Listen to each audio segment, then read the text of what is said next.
D-Day Memories, Episode 2, Margaret's Story.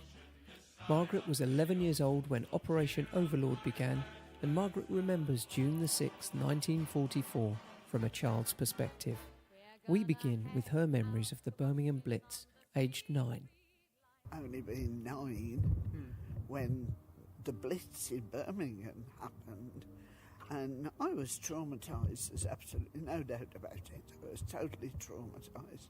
So anyway, we were living in the country. The Blitz and everything had all faded into the background then because, they realised they couldn't get to us by bombing us. So as children, obviously, we weren't aware of a D-Day. In fact, the name hadn't even been invented in the public domain because it was all secret. You picked up a slight eye that something was going to happen, but of course we didn't have television, didn't have newspapers, had an old radio that worked or didn't work, so news was usually at least 3 days old before you know what was happening. Well, this particular day, we were in the garden. My brother is 2 years younger than me, and we could hear this droning that put the fear of God into us, of aeroplanes. Now, I mean, the Blitz is still not that far away with all these aeroplanes. So they got louder and louder and louder. And all of a sudden, the sky literally was full of aeroplanes towing gliders. Now, to us, wow, such excitement. Look at all these planes, look at all these gliders. My grandmother burst into tears because she obviously realised what we were watching. It was the beginning of D-Day. It was happening. They didn't come on the news and things like that, but for quite a while, the whole of the country, literally the whole of the country, was like an army camp because they had thousands of men camped up in various areas, secretly. And so people cottoned on there was something going to happen. So we watched all these glides and things. Like I say, she was crying. We couldn't understand why she was crying because it didn't, it was just excitement to us. It's only in hindsight that when I've read or seen, not necessarily films, because films don't tell a true story, but documentaries and things, that it suddenly dawned on me at that particular time of my life, I was watching history. I was watching history being created, and then it suddenly hit me that they were full of men, these gliders, and most of them going to their death. So it's like it's deja vu in some respects, but it's got a meaning attached to it by the time I thought about it again, and it's very daunting. I must admit, even at my age, you're thinking, and I've heard 2 first-hand stories of things that happened, why that was happening. She mentioned Kevin, the guy who'd been to Normandy, and he knew I was interested in history, so he told me the stories he'd heard there, like a proper story regarding what I'd seen and how it related. And he said Cherbourg, which is just down the coast from the beaches, apparently there was it wasn't an oil refinery, it was an oil storage depot there, which obviously they desperately didn't want the Germans to destroy.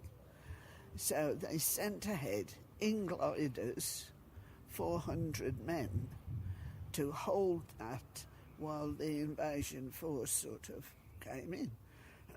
What they didn't know was what had been marshland around this this depot had been flooded deliberately.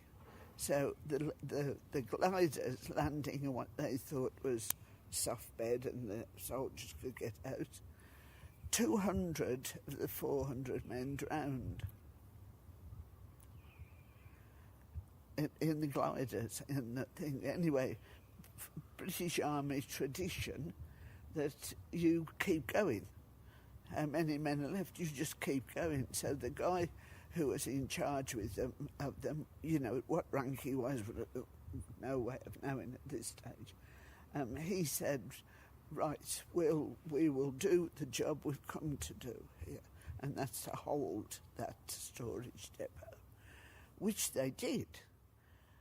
In the doing it, I mean, I don't know the story of how it happened, but by the end of it, they got control of this place.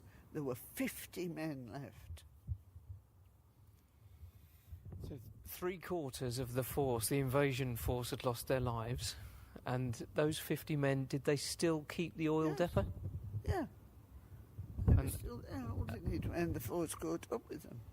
And that was the determination level of the forces at the time? It was more than a determination. That was something that's inbred in them as soldiers then. You do not stop, you keep going.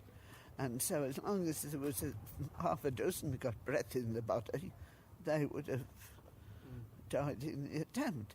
But the point I try to make about that sort of thing is, you see these things on documentaries and all that sort of thing, and it comes right in the end to some extent.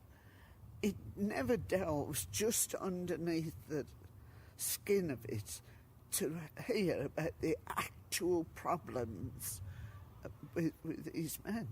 And the guy that was telling me that said he was knocked over by the fact that is what happened, and 350 men in that instant.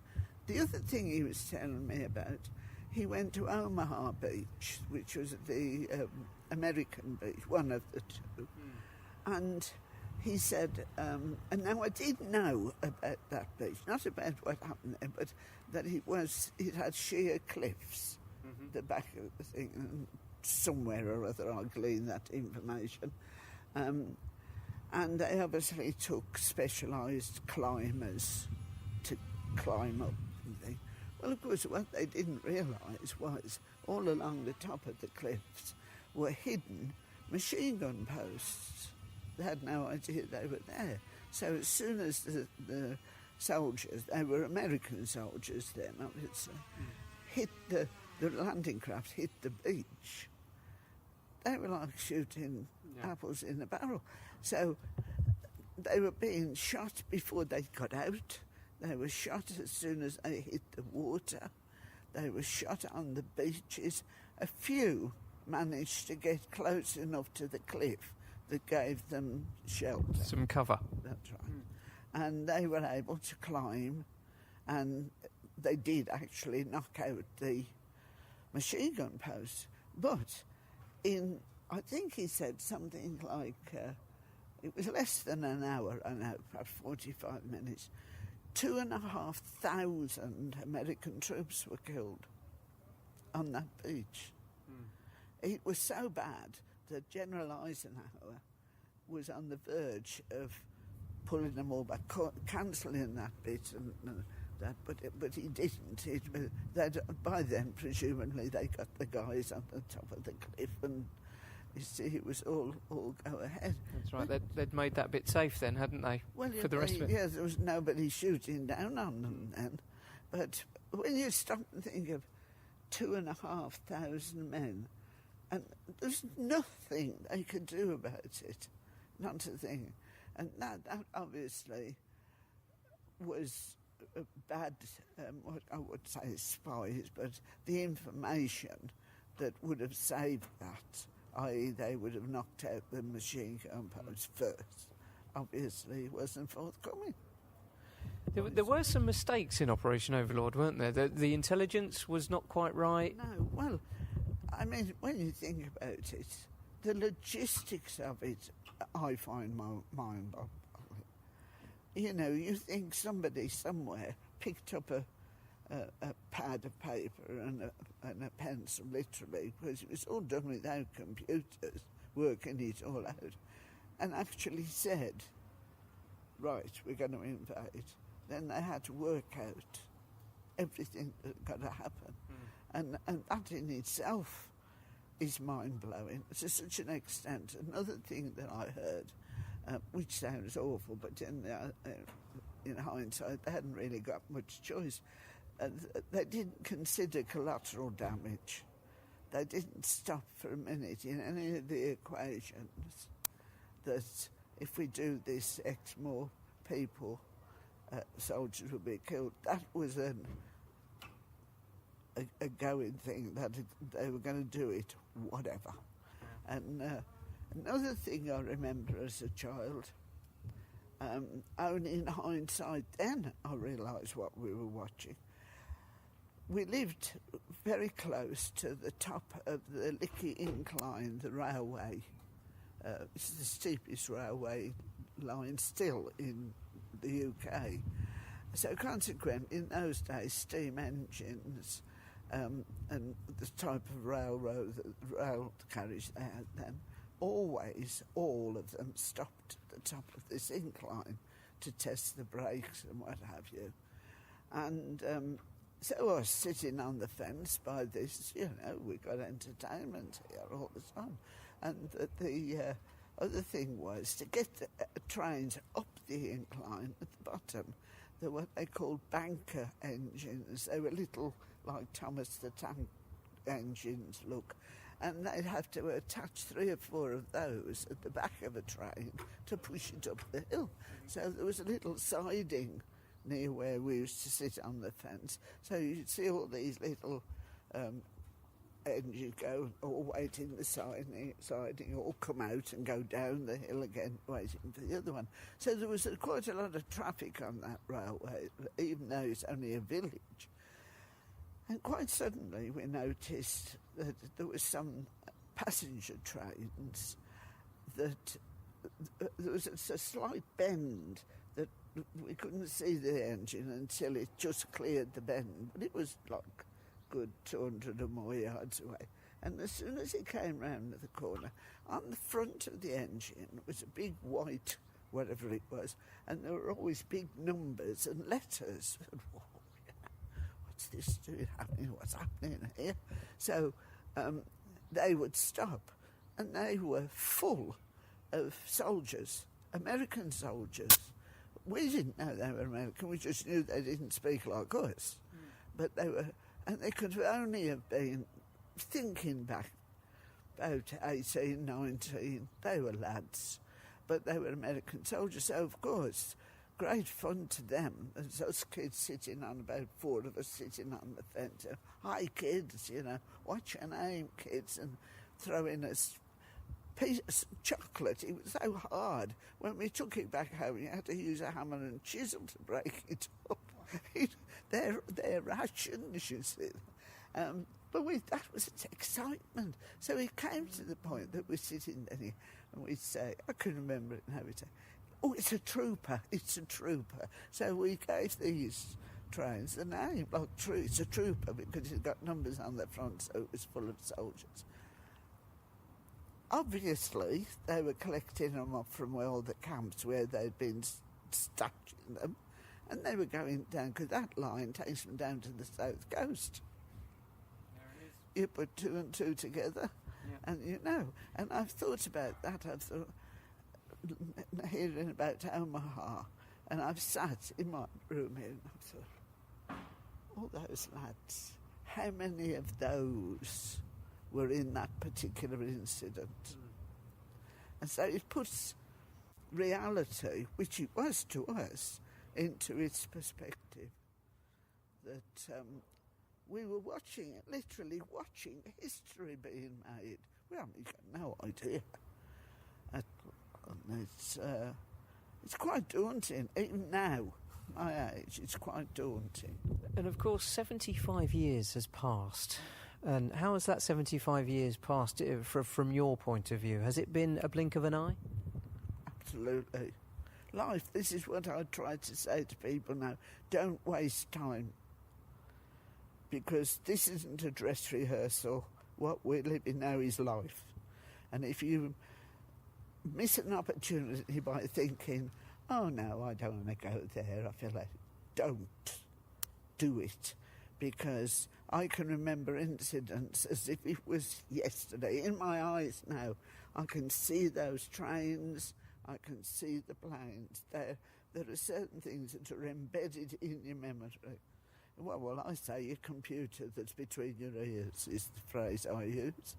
And it'll only ever know what you put into it through your eyes and your ears. That's right. So, and you were 11 at the time, Margaret, weren't you? And how did the war then play out into 1945 for you? Well, we were still living in a cottage. We hadn't got a home. So my father came out of the Navy, demobbed, or whatever they called it. We didn't know where he was for 3 years. Because everything was secret. They couldn't write and say, oh, Mum, I'm on this hill in something or other. They didn't say that. The only time we knew where he was we had a letter from a family in Newfoundland. And he was in the hospital there because he was a Navy gunner on the merchant ships that did the convoys across the North Atlantic, which was pretty rough, the sea then. So, of course, the merchant ships, they'd be in convoys of 200 ships guarded by a few destroyers and cruisers and what have you, against the U-boats that were picking them off like nobody's business. And the merchant ships, they hadn't got any defence at all, so they would put an anti-aircraft gun on the merchant ships with Navy personnel. Right. Perhaps 3 guys, I don't know how many. But on one of the voyages, he fell down one of the gangways and very badly injured his shoulder. So we knew he was in Newfoundland, but how we got there, we got no idea what he doing there. So then he came home, and we hadn't got a home, obviously, so we had to go to my grandmother's house. And at the time, thinking about it, I mean, I didn't know much about how it happened. Any military personnel, if there were any houses or anything available or whatever, you had priority for rehousing. So they rehoused us down near the county cricket ground, Edgbaston, and it was a house. The houses on the opposite side of the road had been demolished, about 6 of them, I think, but the fronts of the ones on our side of the road had been damaged badly. So what they did, they left all the backs and rebuilt the fronts. So, but I mean, there were houses there then. There was still gas lighting. They hadn't put electricity in, just gas light. But you got running water and, but they gave us then, proper coupon things they were, to be able to buy, it was just pieces of lino. They never fitted the rooms, so there was bare boards around the edge and utility furniture, which I've no doubt some of it still exists, because even though it was very basic, I would consider it was probably better than IKEA stuff to turn out now. Because they were just basic. And well built. Very well built. But those years after the war there, I've been speaking with Joan earlier and some other people, and they were saying those years were very tough years. Hard. Very, very hard. Once again, you don't realise it in hindsight because you're busy living it. You don't have time to think, oh, I wish this hadn't. Every day was a challenge. As regards schooling, A lot of people now, I hear things, you hear it on the television or verbally. Well, of course, we haven't got the resources. I'm thinking, at one point, during the Blitz, if it's going back a little bit, there were 4 of us children. Now, remember, I would have been 8, 9 then. The school had been bombed. We had one of those green baize card tables, 4 chairs and 1 book. And we had to be in somebody's front room in the house. They put it anywhere where you were somewhere. And 4 of us used that book for the whole week. But I can tell you this, once again in hindsight, we could all read fluently then. We could write because we had to keep copying what was in the book. We could compose sentences because that was in the book.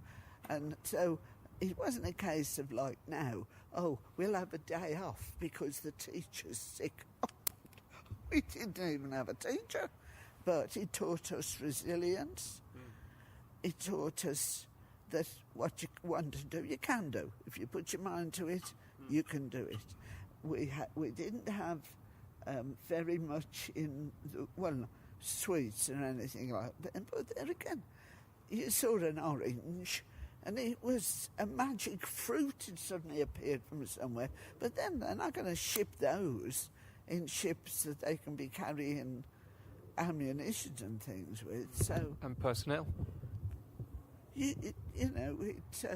And thinking back, we weren't the worse off for it. In some respects, it did us good because now, my generation particularly, we're always pleased with what we have, not in a sort of pious sort of way, but realising that's all you need. You know, we haven't got the I want attitude. And because there was nothing to have, so not much point in wanting it. Different times. Very.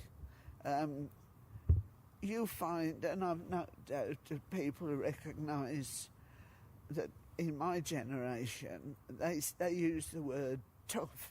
But it's not being tough, it's learning to be resilient and strong. So one of my favourite sayings is here is, oh, get a life. You know, oh, this is yes, but people drive me insane. You say, it's a lovely day. Yes, it is, but it might,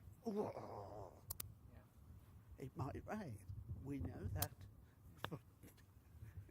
Margaret, it's been an absolute pleasure speaking to you today, and thank you very much for your memories of you as an 11-year-old back on the 75th anniversary of the D-Day landings here in Solihull at the Royal Star and Garter home. Thank you so much for your time. My pleasure. I wish they were happier stories, but we've survived. We're gonna hang out the washing on the sea